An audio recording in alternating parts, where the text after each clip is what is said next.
안녕하세요, 무쪼입니다. 오늘 여러분들께 소개해드릴 영화는 죽음을 앞둔 한 인간의 간절함을 그린 영화 스테이입니다. 2005년에 개봉한 영화 스테이. 과거에 이 영화를 시청했던 분들이나 이제 시청하실 분들 모두가 처음 느끼는 감정은 다르지 않을 것이라 생각됩니다. 계속 봐도 이해할 수 없는 영화에 대한 당황스러움.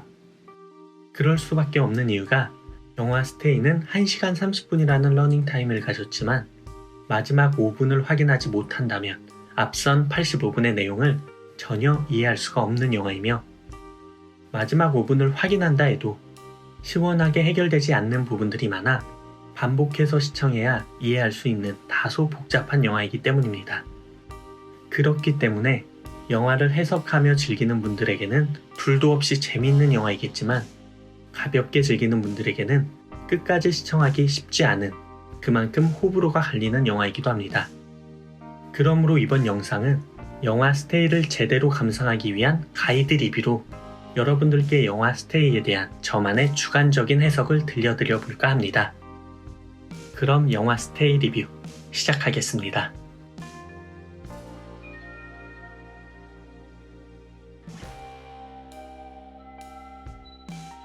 영화 스테이가 복잡하게 느껴지는 이유 중 하나는 스토리를 진행해가는 방식에 있습니다.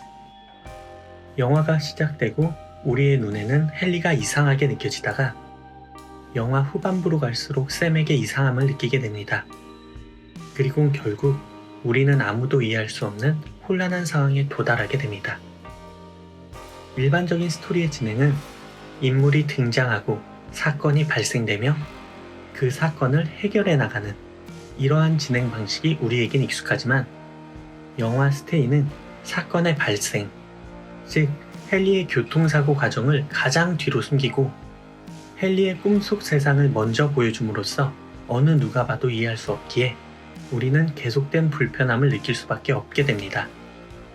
영화의 스토리는 진행되지만 인물의 행동에 공감을 할 수가 없게 되고 내용이 이해가 되지 않게 된다. 그럼 이러한 영화 스테이를 제대로 즐기려면 어떻게 접근해야 될까요? 영화 스테이를 이해하기 위해 가장 중요한 부분은 등장인물들의 관계, 즉 영화 속 주인공인 샘과 헨리 그리고 라일라입니다.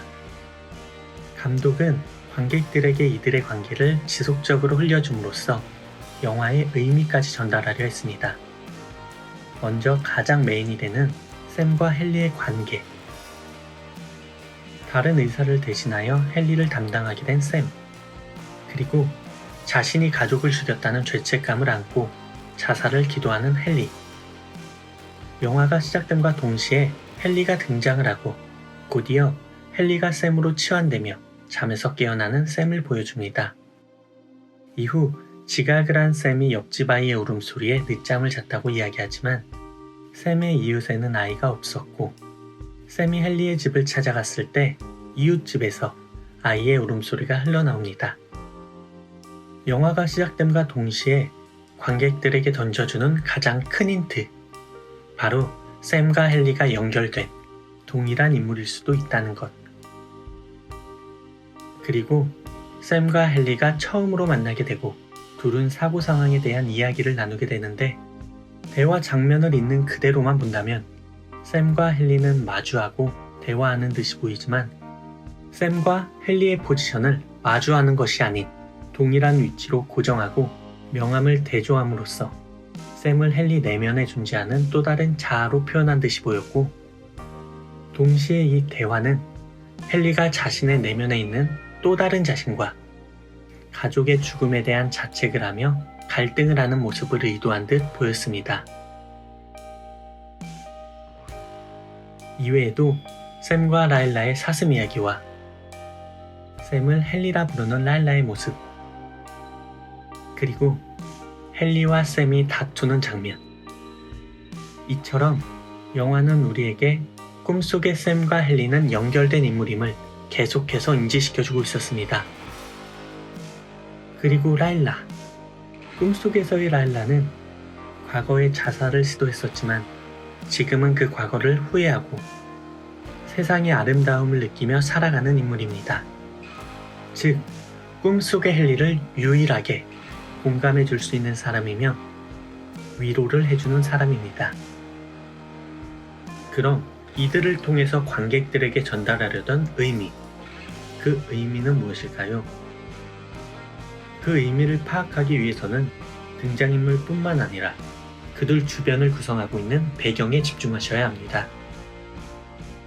우중충하고 칙칙한 배경과 복제품같이 느껴지는 사람들, 그리고 주변에 무관심한 이웃들과 몽환적인 분위기.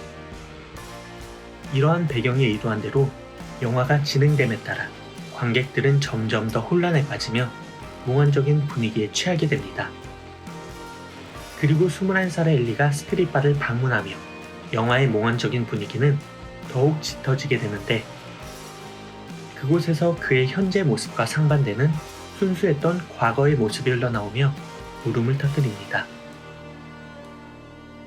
등장인물 주위에 설치해둔 이러한 배경들과 술, 약, 총과 같은 소품들, 영화는 이들의 영향을 자연스레 부각시키며 이것들의 시작이 자신의 순수함을 잃게 되는 내적인 죽음을 표현하는 듯 보였고, 감옥에 가둬진 듯이 느껴지는 헨리의 아파트와 복제인간처럼 똑같은 모습을 하고 있는 사람들의 모습에 꺼림칙함을 느끼게 하면서 자신의 개성을 버린 채 맹목적으로 정형화된 사회를 받아들이고 있는 우리의 모습까지 꼬집으려 한 것은 아닐까요? 결국 영화 스테이는 유혹에 빠져 순수함을 잃고 있는 사람들을 헨리로 표현하고, 계속되는 의심으로 믿음과 신뢰를 잃은 채 그들을 대하는 사람들의 모습을 샘에 비유하며, 그런 상황들이 지속되는 사회를 몽환적이고 혼란스러운 분위기로 표현하여 이 모든 것을 비판하고 꼬집었으며, 날아가는 풍선을 이용해 아이들의 사라지는 희망을 표현하고, 라일라라는 등장인물을 통해 그 시대의 아이들에게 너희들의 잘못이 아니야 라며 위로를 해주려던 것은 아닐까요? 동시에 이러한 사회를 감옥에 비유하고 그곳에서 살고 있는 우리 모두를 이 얼마나 비천한 노예인가 라는 대사를 이용해 깨우침을 주려 한 듯 느껴졌습니다. 영화 스테이는 결코 관객들에게 친절한 영화는 아닙니다. 마지막 5분을 확인하기 전까지는 계속된 불편함을 느껴야 하는 영화이기에. 하지만 이러한 영화를 즐기시는 분들이라면 잊지 말고 꼭 시청해보시기를 추천드립니다. 언제나 곁에 머물러 주길 바라는 스테이.